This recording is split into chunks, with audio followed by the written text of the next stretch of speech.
Hey guys, இன்னைக்கு நம்ம இந்த வீடியோவில் எதை பற்றி பேச போகிறோம் அப்படின்னு பார்த்தீங்கன்னா, நம்ம வெயிட் பண்ணிட்டு இருந்த அந்த டீசர் வீடியோ பார்த்தீங்கன்னா ரிலீஸ் ஆயிடுச்சு. அண்ட் அந்த வீடியோவில் பார்த்தீங்கன்னா ஒரு பயங்கரமான ஒரு ஹிண்ட் வச்சுருந்தாங்க. அது என்ன அப்படின்றத வீடியோ கடைசி வரைக்கும் பாருங்கள் சொல்கிறேன்.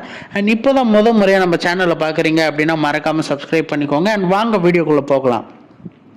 அண்ட் டீசர் வீடியோவில் பார்த்தீங்கன்னா நம்ம அஜித் சாரோட பேர் வந்து ஏகே அப்படின்னு சொல்லிட்டு இருக்காங்க.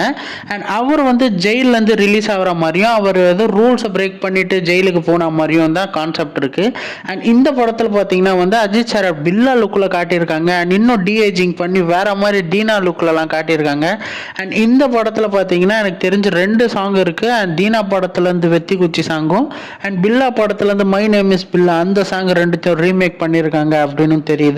அண்ட் இந்த படத்துல வந்து நம்ம அஜித் சார் வந்து ஒரு பயங்கரமான ஒரு கேங்ஸ்டரா இருப்பாங்க அப்படின்னு சொல்லப்படுது. ஏன்னா நீங்க டீசர்லேயே பார்த்தீங்கன்னா வேற லெவல்ல வச்சிருந்தாங்க.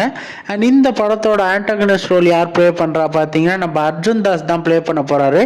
அண்ட் இந்த படம் வந்து April 10th ரிலீஸ் ஆக போகுதுன்னு சொல்லியும் கன்ஃபார்ம் பண்ணிட்டாங்க. அண்ட் இந்த படத்துல அவங்க வச்சிருந்த ஹிண்ட் என்ன அப்படின்னு பார்த்தீங்கன்னா, அஜித் சார் வந்து ஒரு பயங்கரமான ஒரு கேங்ஸ்டர். அவர் வந்து வெளியூரில் ஏதோ ஃபைட் பண்ணிட்டு வர மாதிரி வச்சுருந்தாங்க. அண்ட் குட் பேட் அக்லி டீசரை பற்றி உங்களுடைய ஒப்பீனியன் என்ன அப்படின்றத கமெண்ட் பாக்ஸில் சொல்லுங்கள்.